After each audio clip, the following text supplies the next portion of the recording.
Ya, Abdulsalam, Bismillahirrahmanirrahim. Assalamualaikum warahmatullahi wabarakatuh. Alhamdulillahirabbil alamin, amma ba'du. Perkenalkan, nama saya Pamel Fadil Setiawan dengan NIM 010125020075. Saya duduk di kelas PAI 2A semester 2. Sebelumnya yang saya hormati kepada dosen pengampu mata kuliah Ilmu Pendidikan Islam, yaitu Bapak Saiful Mufti SPD MPD selaku dosen pengampu mata kuliah. Lalu di sini saya akan menjelaskan konsep sistem pendidikan Islam dan keterkaitannya dengan sistem pendidikan nasional. Maksud tersebut yaitu sistem pendidikan Islam adalah seperangkat komponen yang saling berinteraksi secara terpadu untuk mencapai tujuan pendidikan berdasarkan nilai-nilai ajaran Islam, yaitu Al-Quran dan Hadis, guna membentuk manusia yang berilmu dan berakhlakul karimah, atau bisa disebut dengan insan kamil. Dan ada ciri-cirinya, yaitu bersifat komprehensif atau mencakup aspek duniawi dan ukhrawi, ada berlandaskan tauhid dan nilai-nilai moral Islam. Lalu ada mengintegrasikan ilmu umum dan ilmu agama. Lalu ada komponen utamanya, yaitu tujuan pendidikan, peserta didik dan pendidik, atau bisa disebut dengan guru dan murid. Lalu ada kurikulum materi, alat metode pembelajaran, dan lingkungan pendidikan. Nah, lingkungan pendidikan dan strategi itu menggunakan pendekatan normatif, teologis, historis, sosiologis, dan filosofis, serta strategi yang berpusat pada peserta didik.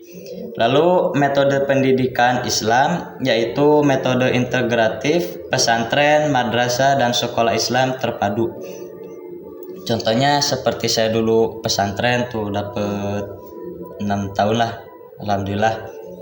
Lalu yang terakhir, keterkaitan dengan sistem pendidikan nasional, yaitu pendidikan Islam integrasi secara legal dalam Undang-Undang Nomor 20 Tahun 2003 tentang sistem pendidikan nasional, di mana madrasah dan pesantren diakui sejajar dengan sekolah umum, serta memasukkan pendidikan agama sebagai mata pelajaran yang wajib. Lalu materi yang kedua, yaitu peran lembaga pendidikan Islam, jenis dan tantangan era digital, yaitu perannya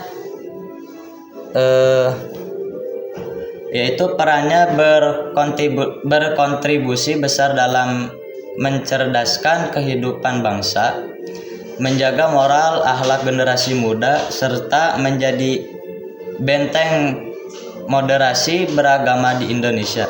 Lalu karakteristik menyelenggarakan transfer ilmu pengetahuan yang dibingkai oleh nilai-nilai spiritual, moralitas, dan pembentukan karakter Islam. Nah, di sini juga ada jenis-jenisnya lembaga tersebut, yaitu ada jalur formal, madrasah, MI, MTS, MA, dan perguruan tinggi keagamaan Islam, atau bisa disebut PTKIN. Lalu ada jalur non formal, yaitu ada pesantren, majelis taklim, dan madrasah diniyah.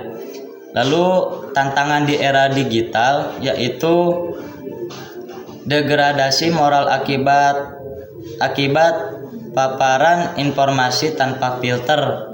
Lalu ada pergeseran otoritas keilmuan dari ulama atau guru ke media sosial atau internet. Lalu ada juga kesenjangan instruktur teknologi antar lembaga, yaitu pesantren tradisional dan perkotaan. Lalu materi yang ketiga, yaitu hubungan manajemen dan kepemimpinan pendidikan Islam. Manajemen pendidikan Islam yaitu proses pengelolaan sumber daya kurikulum, keuangan, sarana, dan SDM secara efektif dan efisien berdasarkan prinsip Islam amanah dan profesional transparan. Lalu kepemimpinan pendidikan Islam. Kemampuan seseorang pemimpin atau kepala madrasah atau juga pimpinan pondok pesantren untuk memotivasi, mengarahkan, dan menginspirasi warga madrasah menuju visi bersama. Dan hubungan keduanya itu manajemen menyediakan sistem, struktur, dan prosedur operasional yang teratur. Sementara kepemimpinan memberikan visi, arah, dan jiwa penegak. Kombinasi keduanya menghasilkan sinergi yang mewujudkan lembaga pendidikan yang efektif, profesional, dan berdaya saing global. Nah, lalu di materi yang keempat ini ada pemikiran tokoh klasik dan modern.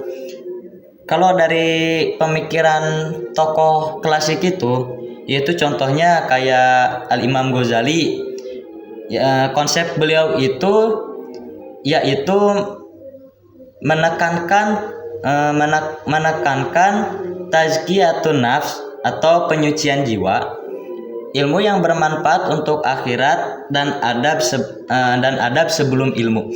Jadi beliau itu mendahulukan adab baru ilmu, lalu ilmunya yang bermanfaat gitu.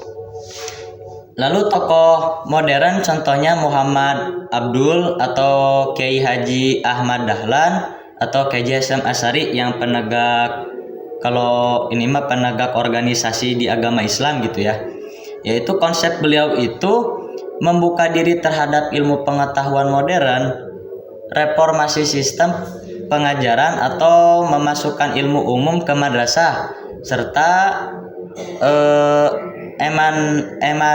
emansipasi umat.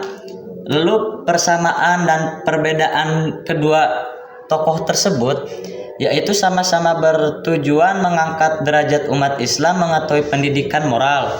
Lalu perbedaan klasik lebih fokus pada eskatologi atau tasawuf, sedangkan modern fokus pada perubahan sosial, sains, dan kemandirian institusional. Nah, lalu di materi keempat ini lalu di materi kelima ini yaitu peluang, tantangan, dan strategi inovatif di era sekarang, di era zaman sekarang, yaitu peluangnya akses sumber belajar tanpa batas melalui internet. Jadi kita zaman sekarang itu mudah belajar, tidak usah untuk membuka buku juga bisa, karena sekarang itu udah zamannya canggih, adanya HP, laptop, dan lain sebagainya, alat-alat komunikasi dah. Lalu tantangan di zaman sekarang itu menaruhnya empati sosial akibat dominasi mesin. Lalu munculnya ideologi transnasional yang masuk modernisasi agama. Lalu strategi motivatif yaitu digitalisasi kurikulum, mengintegrasikan literasi digital dan AI dengan tetap mempertahankan nilai-nilai tauhid dan etika Islam. Lalu pengetahuan karakter yaitu memaksimalkan peran guru sebagai teladan moral yang tidak bisa digantikan oleh mesin. Lalu manajemen berbasis mutu, menerapkan sistem penjaminan mutu internal atau bisa disebut dengan SPMI yang adaptif terhadap standar global tanpa kehilangan jati diri keislamannya. Ya, mungkin ini saja yang bisa saya sampaikan. Mohon maaf apabila ada kurang tepat dari penyampaiannya atau penjelasannya, mohon dimaafkan karena saya masih dalam proses pembelajaran. Ya, mungkin ini saja yang bisa saya sampaikan.